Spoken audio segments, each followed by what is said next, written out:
बिना गुरु की साधना से सिद्धि मिलेगी, लेकिन वो कैसे मिलेगी। जय श्री राम, जय माता दी, बालाजी महाराज की जय।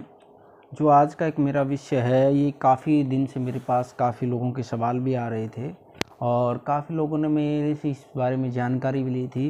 क्या हम बिना गुरु के साधना कर सकते हैं? क्या बिना गुरु के हमारे को सिद्धि मिल सकती है यदि हम साधना करते हैं? क्या बिना गुरु के यदि हम साधना करते हैं तो हमारी दिव्य दृष्टि खुल सकती है? और तो ये काफ़ी सवाल थे, इन सभी सवालों का मैं जवाब दूंगा आपको। और इस वीडियो को आप जानकारी की आवश्यकता है साधना के बारे में, सिद्धि करने के बारे में। बिना गुरु की साधना करना चाहते हैं जो बच्चे, क्या बिना गुरु के हमारे को शक्ति मिल सकती है? तो सारी की जानकारी मैं दूंगा, आप वीडियो को अंत तक ज़रूर देखना।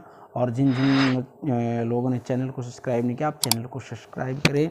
हमारा बालाजी दरबार लगता है, दरबार संबंधी जानकारी हो फिर या किसी ने ऑनलाइन पूछा लेनी हो दरबार से तो ऑनलाइन पूछा भी ले सकते हैं। यंत्र मंत्र तंत्र के लिए हमारे चैनल पर वीडियो मिलती रहती हैं। और वीडियो की शुरुआत करते हैं। जैसे हम क्या बिना गुरु की साधना कर सकते हैं? आप बिना गुरु की साधना कर सकते हैं और आपको 100% सिद्धि मिलेगी।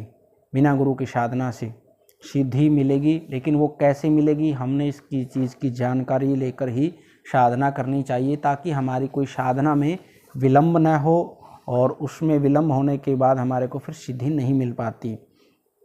यदि हम बिना गुरु के हैं और साधना करना चाहते हैं, दृष्टि खोलना चाहते हैं, शक्ति प्राप्त करना चाहते हैं या भगत बनना चाहते हैं, तो सबसे पहले हमने क्या करना होगा? सबसे पहले यदि हमारे पास गुरु नहीं है तो हमने गुरु का सानिध्य क्यों लेते हैं हम? ताकि गुरु हम भगवान को बनाकर भी आगे बढ़ सकते हैं, ताकि हमारे को जो शक्तियाँ आती है, शक्ति कई बार जब हम साधना करते हैं तो कई शक्तियाँ उग्र रूप में आती हैं और गुरु बना लेते हैं तो वो शक्तियाँ फिर उसमें नॉर्मल रूप में हमारे पास चलती हैं और उसकी सिद्धि हमारे को मिल जाती हैं। यदि हमारे पास गुरु नहीं है तो हमने भगवान शंकर को या बाबा गोरखनाथ जी को या फिर हनुमान जी को या फिर अपने इष्ट देवता को गुरु बना करके हमने किसी भी मंत्र का हो, स्तोत्र का हो, चालीसा का हो, स्तुति का हो, किसी भी की चीज़ की आप सिद्धि कर सकते हैं और उसमें आपको 100% सफलता मिलेगी।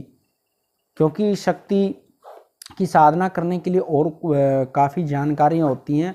उन जानकारी को लेकर यदि आप साधना करोगे तो आपको अवश्य सफलता मिलेगी। कुछ लोग कहते हैं कि जैसे मेरे पास सवाल आता है कि बिना गुरु के आप शक्ति नहीं खोल सकते। ऐसा कुछ भी नहीं है, ये लोगों का भ्रम है। बिना गुरु के आपकी शक्ति खुल सकती है, इसमें कोई भी संशय नहीं है। कुछ लोग भ्रमित रहते हैं कि बिना गुरु के हम शक्ति नहीं खोल पाएंगे। गुरु की आवश्यकता जब पड़ती है, जब हम कोई चौकी लगाना चाहते हैं, यदि हमारे पास शक्ति कंट्रोल नहीं हो पा रही है, तब हमने गुरु की आवश्यकता पड़ती है। किसी दूसरों की पूछा देते हैं तो तब ही हमारे को गुरु की आवश्यकता पड़ती है। सबसे पहले हमने जानकारी क्या लेनी है साधना के अंदर में? साधना के अंदर में हमारे को जानकारी लेके ही करना चाहिए। जिस भी देवी या देवता की हम सिद्धि प्राप्त करना चाहिए, उस जानकारी से, किसी जानकार से पूछ करके हमने उसकी शुरुआत इसलिए करनी चाहिए ताकि हमारी साधना में कोई विलंब न हो। साधना के लिए हमने सबसे पहले उस देवता की स्थापना करनी पड़ती है, कलश स्थापन करना पड़ता है।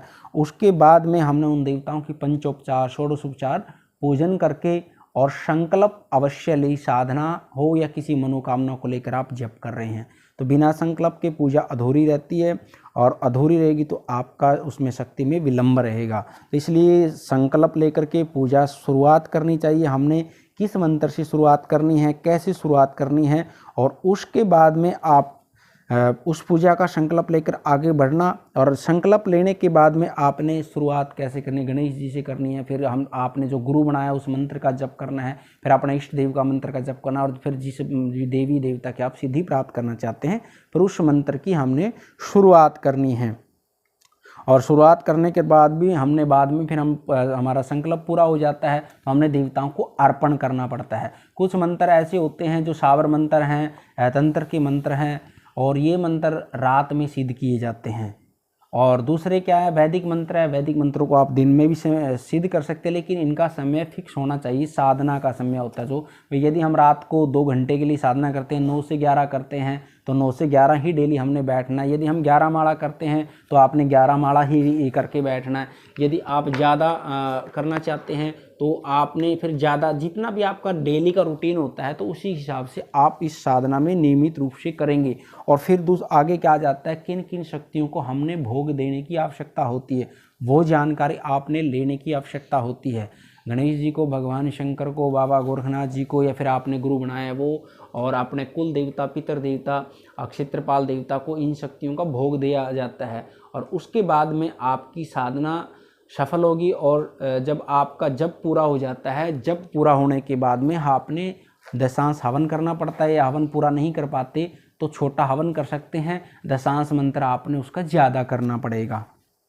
दशांश मंत्र ज़्यादा करने के बाद में आपका ये अनुष्ठान पूरा हो जाता है। और फिर आप इस पूर्णता के बाद में आपने कुछ भोग देने होते हैं, जैसे कंजकों को भोग दे सकते हैं, ब्राह्मणों को भोग दे सकते हैं, गायों को भोग दे सकते हैं। जब हमारी पूर्णाहुति हो जाती है तो उसके बाद में हमारी साधना सफल हो जाती है। और फिर आप मंत्र प्रयोग कर सकते हैं किसी भी चीज़ को लेकर के, शक्ति आपकी खुलनी शुरू हो जाएगी।